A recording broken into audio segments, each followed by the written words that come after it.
Bonjour à tous et bienvenue. 600 exposants et plus de 100 000 visiteurs sont attendus à la 5e édition du marché ivoirien de l'artisanat, le MIVA, prévu du 7 au 11 novembre 2023 au Parc des Expositions d'Abidjan. Avec une place de choix pour la jeunesse, on en parle dans Ça fait l'actualité. L'artisanat, une opportunité pour la jeunesse? Réponse de Siaka Kone. La 5e édition du MIVA, marché ivoirien de l'artisanat, se tient du 7 au 11 novembre 2023 au Parc des Expositions d'Abidjan. L'artisanat, moyen d'inclusion sociale et de développement durable, tel est le thème de cette édition. Ce marché est une véritable occasion de découvrir la richesse et la diversité de l'artisanat ivoirien. Aussi, un moyen de nouer des partenariats fructueux et contribuer au développement durable du secteur. Le MIVA 2023 s'articule autour de 7 axes majeurs, à savoir exposition, ateliers de démonstration, animation culturelle et artistique, conférences et panels, rencontres B2B et journées dédiées. Plus de 600 exposants exerçant dans différents domaines et plus de 100 000 visiteurs sont également attendus pour découvrir le savoir-faire des artisans locaux. Au sortir de cette exposition, nous espérons être connus au-delà de nos frontières. Nous espérons aussi apporter des visiteurs de l'extérieur et on espère vraiment faire notre chiffre d'affaires. Nous espérons nous faire connaître d'abord par le public et puis peut-être trouver des partenaires avec qui nous allons échanger, travailler et puis aussi parler aussi de la qualité de nos produits et faire savoir que nous voulons aussi contribuer à l'évolution de la société, par exemple. Ça peut paraître bizarre de vendre des livres dans un salon de l'artisanat, mais moi je suis un artisan, je fabrique des choses avec des mots, c'est un peu ça quoi. Je monte des sculptures, des sons, des images, mais avec des mots. Donc c'est ça la magie de la littérature, c'est de bâtir, de construire quelque chose, mais dans notre psyché à nous. Ce marché est également l'occasion de célébrer l'excellence et la jeunesse ivoirienne. Je compte même faire un tour au stand même du ministère de la Jeunesse pour savoir un peu comment collaborer, même moi qui suis dans le secteur privé et qui suis dans l'accompagnement, comment collaborer avec eux. Par rapport à la journée de la jeunesse de demain, j'attends d'avoir plus d'informations sur les opportunités que le ministère de la Jeunesse offre et comment profiter de ces opportunités-là, les mécanismes qui nous permettent de pouvoir y accéder. Nous espérons voir la population ivoirienne pour venir découvrir les articles, tout ce qui est artisanat, tout ce qui vient de chez nous. Voilà, donc on invite tout le monde à venir jeter un coup d'œil, de venir visiter, de voir tout ce que nos mamans, nous-mêmes, ce que nous sommes capables de faire avec nos mains. Le MIVA 2023, c'est aussi le rendez-vous du donner et du recevoir avec la rencontre d'expertise et de talents venus d'horizons divers. Le secteur de l'artisanat offre d'énormes opportunités en matière d'emploi, de formation et de création de richesses. Ce secteur compte 8 branches d'activité et couvre près de 245 corps de métier en Côte d'Ivoire. Dans le cadre de l'année de la jeunesse, comment faire le pont entre ce secteur d'activité et cette partie de la population? Pour en parler, je reçois M. Ayouba Koulibaly, sous-directeur du développement des compétences, agence Emploi Jeune. Bonjour et bienvenue. Bonjour madame. Alors, de prime abord, rappelez-nous quel est finalement le rôle de votre institution, l'agence Emploi Jeune. Merci beaucoup. L'agence Emploi Jeune est le guichet unique de l'insertion en Côte d'Ivoire, donc qui a été créé pour répondre à un besoin de plus en plus énorme des jeunes pour l'insertion. Donc cette agence a été créée pour apporter cette réponse, un peu dit, pratique aux jeunes. Aujourd'hui, l'agence Emploi Jeune traite plus de 100 000 jeunes par an dans ces différents dispositifs. Donc ce qu'il faut savoir de l'agence, c'est que c'est cette maison même qui, dans ses attributions, ouvre différentes portes aux jeunes, que ce soit le développement de compétences, l'emploi salarié et le financement de projets. Alors, il va être beaucoup question d'artisanat tout au long de notre échange. Est-ce que ça fait partie des quêtes, des requêtes ou de la recherche d'emploi des jeunes quand ils viennent vers vous? C'est un secteur d'activité qui les attire? On va dire que l'artisanat, c'est un domaine qui regroupe un ensemble de métiers. Donc des métiers pour la plupart des manuels. On parlera de couture, on parlera de mécanique, de plomberie, on parlera d'esthétique. Donc, c'est un ensemble de métiers qui se retrouvent dans l'artisanat. Aujourd'hui, c'est le plus gros pourvoyeur d'emplois, si je peux le dire comme ça, à ce secteur. Plus de 55% du tissu industriel de la Côte d'Ivoire. Donc, c'est un domaine qui absorbe beaucoup de jeunes. Et maintenant, comment valoriser ces secteurs, comment amener les jeunes à prendre leur part dans ce secteur, c'est tout le défi qui nous amène ici aujourd'hui. Alors, le thème retenu pour cette édition est l'artisanat, moyen d'inclusion sociale et de développement durable. Alors, effectivement, quand on parle d'inclusion, on pense tout de suite aux femmes et aussi aux jeunes. Pourquoi votre ministère a voulu prendre part à cette édition ? D'abord, notre ministère a une position transversale. Donc, de par la nature, de par la matière que nous traitons, c'est-à-dire les jeunes se retrouvent un peu partout. Donc, nous avons une position transversale et les jeunes sont intéressés par tous les secteurs, surtout les secteurs qui génèrent beaucoup d'emplois comme l'artisanat. Et aussi, on parlera en termes d'inclusion sociale de gens, on parlera aussi des femmes qui sont aussi une très grande frange de la population jeune. Notre ministère donc prend sa part dans ce salon ou bien dans cet environnement pour pouvoir créer et exploiter toutes les opportunités pour les jeunes. Donc prendre toute notre part, permettre aux jeunes de tirer le meilleur parti du secteur de l'artisanat. Justement, sur quoi porte votre collaboration avec le MIVA ? Alors notre collaboration se situe à plusieurs niveaux. D'abord, il y a au niveau de la formation. Au niveau de la formation, il faut comprendre que des jeunes sont formés dans des secteurs tels que le domaine de les formations par apprentissage où la plupart des personnes qui encadrent nos jeunes sont des artisans. Donc de la formation par apprentissage qui est une formation duale où le jeune va passer une grande partie de son temps en entreprise, donc auprès de maîtres artisans ou dans une unité industrielle, et il va passer 25% du temps en cours complémentaire théorique. Donc la plupart de ces encadreurs sont des artisans qui mettent leurs compétences, leur savoir-faire à la disposition des jeunes. Donc, il y a un stand actuellement de votre ministère dans le MIVA et il y aura une journée consacrée, je crois, à la jeunesse en partenariat donc avec cet événement. Oui, nous avons un stand pour le ministère de la Jeunesse, mais à côté de ce stand, nous avons un ensemble de petits stands pour permettre à tous ces jeunes qui ont bénéficié des dispositifs de l'Agence Emploi Jeunes de montrer leur savoir-faire. Donc, comme vous le savez, l'Agence a un dispositif de financement de projets, un dispositif de formation des jeunes. Donc, ces jeunes qui ont bénéficié de l'appui de l'Agence Emploi Jeunes, soit pour lancer leurs activités dans le secteur en lien avec l'artisanat ou qui ont été formés dans ce domaine, ont aussi des stands que les gens pourront découvrir à côté du stand du ministère. Donc, c'est tout cet élément que nous aurons l'occasion de présenter demain et montrer aussi l'accompagnement que nous faisons et tout ce que ce secteur peut apporter à l'année de la jeunesse. Alors justement, il y a deux aspects peut-être importants par rapport à l'artisanat et la jeunesse. Il y a d'abord l'aspect de la formation.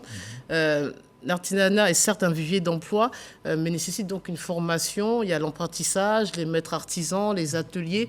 Vous intervenez déjà à ce niveau en amont ? Oui, on intervient à ce niveau parce que ce sont les maîtres artisans qui accueillent les jeunes. Donc pour nous, c'est important que ces maîtres artisans soient correctement formés, soient aptes à encadrer les jeunes et aient des plateaux techniques capables d'accueillir les jeunes où les jeunes auront une bonne qualité de formation. Donc pour nous, mieux les artisans sont structurés, mieux formés, mieux équipés, pour nous, ils deviennent de bons formateurs pour les jeunes qui arrivent et puis ils deviennent aussi de bons pourvoyeurs d'emploi et des entreprises capables d'absorber beaucoup de jeunes. Donc, en gros, pour continuer aussi dans ce sens, il faut savoir que l'Agence Emploi Jeunes, en collaboration avec la Chambre nationale des métiers depuis quelques années, accompagne les jeunes dans le secteur. Au-delà de la Chambre nationale des métiers, nous avons aussi des activités avec d'autres partenaires tels que l'AGFOP, donc, qui est l'Agence nationale de la formation professionnelle, qui travaille aussi avec la Chambre des métiers et donc pour former des jeunes dans le secteur de l'artisanat. Donc, la direction de l'apprentissage et de l'insertion professionnelle du ministère de l'enseignement technique qui nous fait bénéficier aussi de formations pour les jeunes dans ce secteur. Donc c'est tout un écosystème que nous essayons d'exploiter, mais d'explorer même pour ouvrir toute la lucarne. Pour l'année de la jeunesse, notre collaboration va aller au-delà de ce simple du marché. Donc avec le ministère de l'Artisanat et même avec la Chambre nationale des métiers, nous voulons permettre aux jeunes d'avoir un encadrement ou un accompagnement plus solide. Parce qu'il faut savoir que c'est un secteur qui n'a pas été beaucoup valorisé jusqu'à présent. Donc le secteur de l'artisanat n'a pas été très valorisé et ce sont des métiers qui ne donnent pas où les jeunes pensent qu'ils ne peuvent pas vivre de ces métiers. Donc nous travaillons à faire en sorte que ces métiers soient de plus en plus valorisés et que les jeunes puissent prendre toute leur part dans ce secteur. Quand vous dites valoriser, c'est le sortir du cadre de l'informel. C'est un métier qui encore est beaucoup dans l'informel. C'est dans ce sens-là que vous parlez de valorisation? On parlera de quoi même. Le tissu industriel ivoirien est en grande partie informel.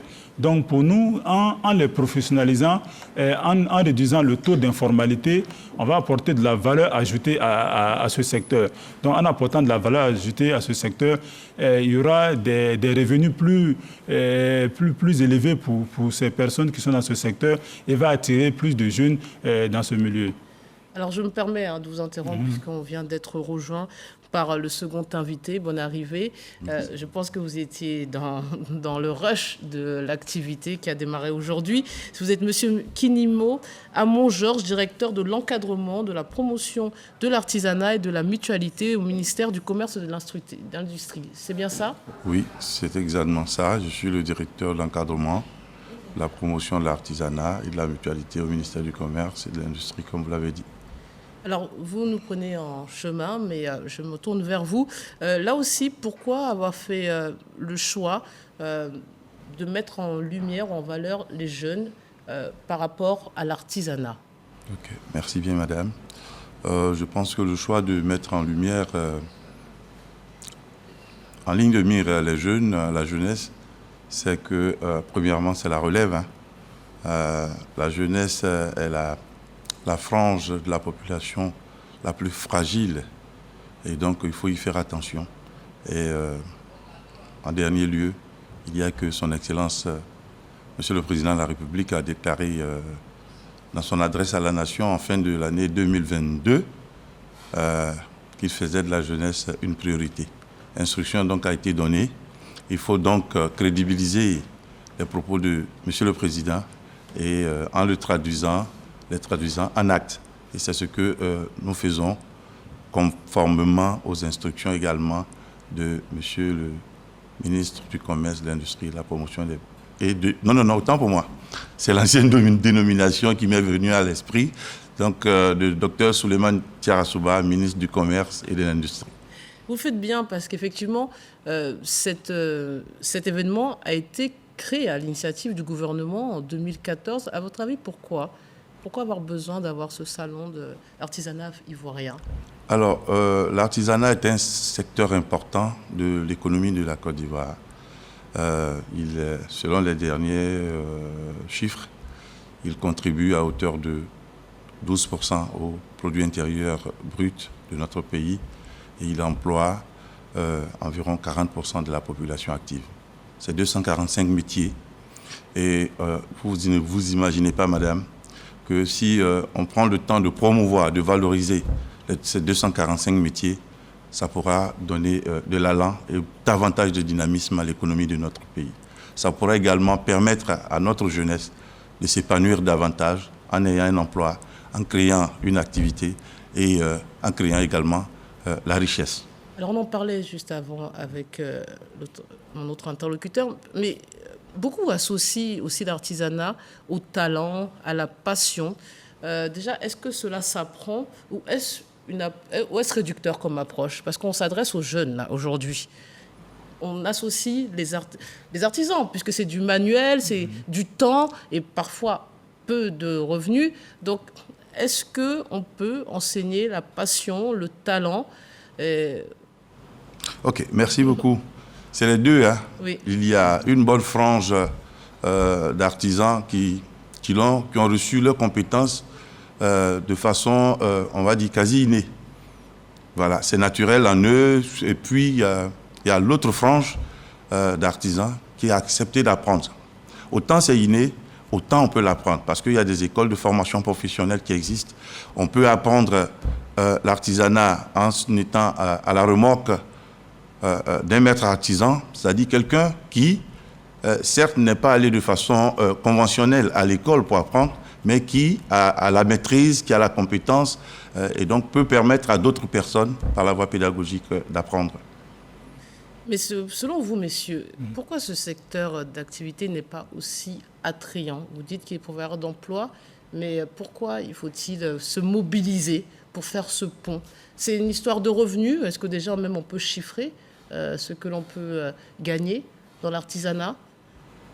Peut-être que monsieur pourra revenir sur ce qu'on peut chiffrer dans le secteur de l'artisanat, mais il faut dire que je parlais tantôt de la question de l'informalité. Aujourd'hui, je vois beaucoup de personnes qui associent l'artisanat à l'informalité, alors que c'est deux notions très différentes. Donc, il faut pouvoir les séparer. Donc, les artisans sont dans des secteurs qui, nous, au quotidien, qui nous permettent d'évoluer, d'avancer, qui sont, que ce soit dans la mode, dans la construction, dans la mécanique. Donc, nous trouvons à toutes les étapes ou à tous les paliers des artisans qui sont là.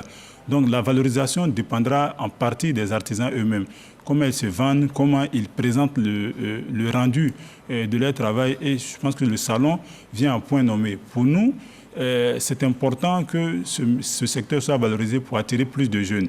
Quand on parle de 12% du PIB, c'est énorme pour un secteur. Donc, quand on parle de 240 000 emplois, c'est aussi beaucoup d'emplois qui nous intéressent, nous, en tant que ministère de la Jeunesse, parce que ce sont ces bassins d'emplois que nous devons exploiter au maximum. Donc, pour nous, la valorisation est un pan très important pour attirer beaucoup de jeunes. Ça peut suffire à attirer notre jeunesse? Je peux ajouter que c'est des préjugés, en fait. C'est des clichés qu'il faut déconstruire. Voyez-vous, je vais citer ici M. Cissé Moussa, dont le nom de styliste modéliste est Cissé Moïse, qui était prof d'histoire géographique. Dans son confort de fonctionnaire, a abandonné tout ça pour aller apprendre à coudre. Et puis aujourd'hui, c'est une référence. M. Paté Ouedraogo a appris 15 ans durant la couture. Aujourd'hui, c'est une référence. Il connaît du monde de par sa profession, de par le fait qu'il a accepté d'apprendre un métier. Vous voyez, c'est des images reçues. On a l'impression que tous ceux qui vont à l'artisanat sont des gens qui n'ont pas réussi. Vous allez voir, toutes les grandes entreprises du monde ont commencé petitement. C'était des mécaniciens qui étaient Mitsubishi, étaient mécaniciens dans la cour de ses parents. Honda, pareil. Donc, c'est progressivement que les gens se sont rendus compétitifs. Et c'est ce que nous apprenons. Nous voulons faire, nous voulons enseigner la compétitivité, créer le cadre de la compétitivité. Et pour y arriver, il faut bien que nos artisans soient formalisés. Pour y arriver, il faut qu'on promeuve et qu'on valorise le secteur de l'artisanat. 245 métiers, c'est vrai, on a envie de faire, mais ce n'est pas facile.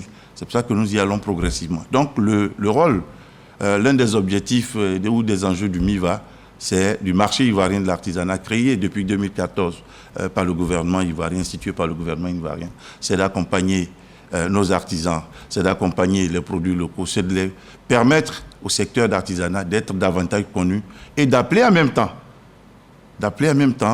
l'Ivoirien à consommer local.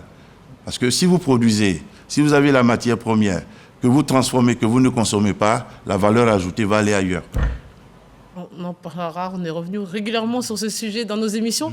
Je voulais qu'on s'intéresse justement à comment se formalise ce secteur d'activité, puisque l'artisanat regroupe des personnes physiques ou morales qui n'emploient en moyenne pas plus de 10 salariés et qui exercent à titre principal ou secondaire une activité. On a l'impression que ce sont surtout des entrepreneurs qui exercent cette profession. C'est ça principalement, de l'entrepreneuriat, plus que du salariat? Ce sont des entrepreneurs qui deviennent après des chefs d'entreprise. Donc, qui deviennent des chefs d'entreprise, donc qui vont avoir des employés, donc qui vont avoir des salariés.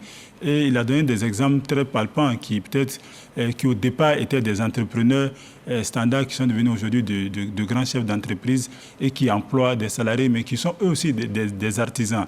Donc, ce n'est pas que des petits entrepreneurs. mais ce sont des personnes qui sont animées par une passion, une motivation, un rêve, et qui ont de la créativité, du talent, et c'est ce qui nous intéresse. Et aussi au niveau des entrepreneurs, nous contribuons au financement des entrepreneurs et qui s'installent dans ce domaine.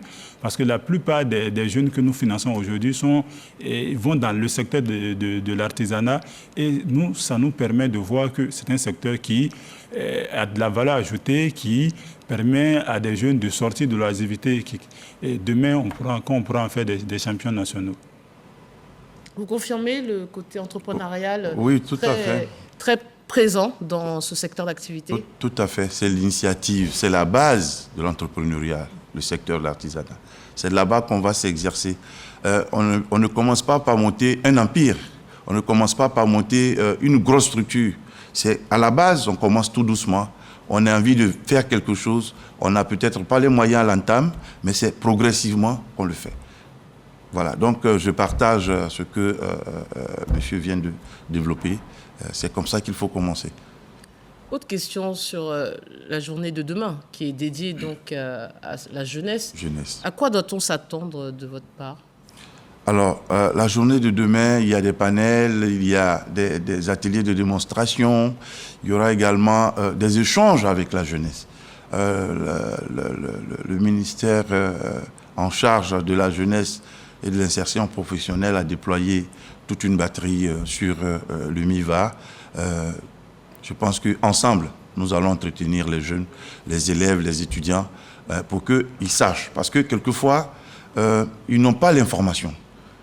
D'autres fois, ils savent, mais ils n'ont pas la motivation. Donc ces rencontres-là pourront permettre à toutes les compétences en la matière de les entretenir de telle sorte que quand on sort de là, à la fin du 5e MIVA, qu'on ait beaucoup plus d'engouement, d'enthousiasme et les jeunes gens qu'ils soient davantage incités à commencer très tôt à entreprendre. C'est aussi votre objectif, il parle d'information, c'est-à-dire informer les jeunes, les attirer dans le secteur d'activité. C'est l'objectif principal de la journée de demain?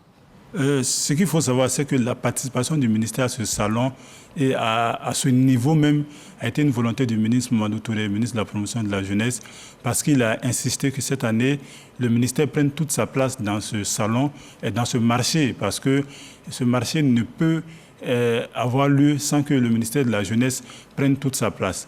Donc demain, vous aurez toutes les équipes de l'Agence Emploi Jeunes, toutes les équipes du ministère qui viendront d'une part présenter les offres, donc donner l'information vraie, présenter tout ce que nous faisons, tout ce que nous apportons aux jeunes.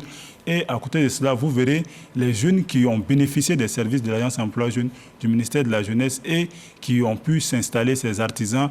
Donc il y aura une vingtaine de stands que les Ivoiriens pourront découvrir. Donc c'est l'occasion pour nous de les inviter à venir voir ces jeunes qui sont partis de rien, qui ont bénéficié d'accompagnement et qui sont installés et qui arrivent à faire des choses merveilleuses. On parlait de l'entrepreneuriat, mais aussi des salariés, en tout cas des jeunes diplômés peut-être dans ces secteurs-là. Il y aura des rencontres qui vont leur permettre d'être recrutés peut-être directement sur place? Oui, demain, nous aurons, comme je l'ai dit, nous aurons tous nos services. Donc, nous aurons des job getting, dont les jeunes pourront venir postuler à des offres d'emploi liées à ces secteurs. Mais au-delà aussi, et nous voulons faire aussi nous voulons offrir des opportunités de financement. Donc, à côté des emplois auxquels ils pourront postuler, ils pourront aussi envoyer des projets liés au secteur de l'artisanat où ils pourront bénéficier de financement. Donc, demain, nous aurons de façon spéciale un comité de sélection des projets qui sera sur le stand du ministère de la Jeunesse et qui va permettre aux jeunes sur place de présenter leurs projets, de passer devant un comité et de se voir avant la fin de l'année financés. Est-ce qu'il y a un âge pour démarrer l'artisanat? Bon, peut-être légal, je ne saurais, mais est-ce qu'il faut se dire qu'il faut attendre un certain âge quand on a une envie, un coup de cœur sur un métier manuel?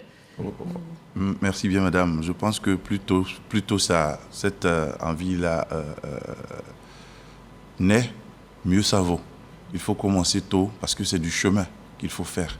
Il faut apprendre doucement, progressivement, mais sûrement, parce qu'il n'y a pas que le cœur du métier qui compte. Aujourd'hui, nous sommes dans un environnement globalisé. Si vous êtes vous savez, vous avez l'ingéniosité, la créativité, ça ne suffit pas. il faut ajouter à cela des aptitudes à la commercialisation, des aptitudes à la quête du marché, des aptitudes à faire du marketing, à se projeter, à vendre sa propre image. C'est tout ça qui va avec. Vous voyez? Mais justement, vous parlez de la modernisation, la mondialisation. Est-ce que peut-être que les réseaux, enfin Internet, on va dire, est-ce que les nouvelles technologies facilitent c'est un apport dans votre secteur? C'est un apport important. C'est un apport important. Mais vous savez, globalement, dans le secteur de l'artisanat, on a un petit obstacle qui est le faible niveau d'instruction. C'est pour cela qu'il faut faire beaucoup de formations, beaucoup de renforcement de capacités. Les formations vont être axées orientées vers tout ce qui est aspect managérial autour, et puis les renforcements de capacités, c'est le cœur du métier. Il faut insister là-dessus pour améliorer, parce qu'au fil du temps, il y a des outils modernes qui naissent, et il faut qu'ils soient à même de les utiliser pour produire. Et ça, vous l'envisagez? C'est-à-dire une formation un peu plus complète, un packaging, pas que le cœur du métier, mais aussi s'approprier d'autres compétences. Oui, nous inscrivons dans l'accompagnement des jeunes et dans les secteurs qui permettent de créer de l'emploi pour les jeunes. Comme il a dit, c'est très important que l'artisan ou le maître artisan qui reçoit le jeune puisse monter constamment en compétences. Les secteurs sont dynamiques, les secteurs sont évolutifs. Et si, je prends l'exemple d'un mécanicien, hier qui travaillait sur une voiture totalement mécanique, aujourd'hui qui allie mécanique et électronique, on parle aujourd'hui de voitures, de voitures rechargeables électriques. Donc si le mécanicien ne se met pas à niveau ou s'il ne monte pas en compétences, d'ici 2-3 ans, sa compétence sera obsolète et il pourra peut-être disparaître même du marché de l'emploi. Donc, il faut qu'il monte en compétences, il faut qu'il se forme, il faut qu'il se mette à niveau. Et nous contribuons à cela à travers des formations que nous apportons aux jeunes. Et nous faisons en sorte que les artisans qui accompagnent ces jeunes aussi puissent bénéficier d'un plateau technique capable de recevoir des artisans.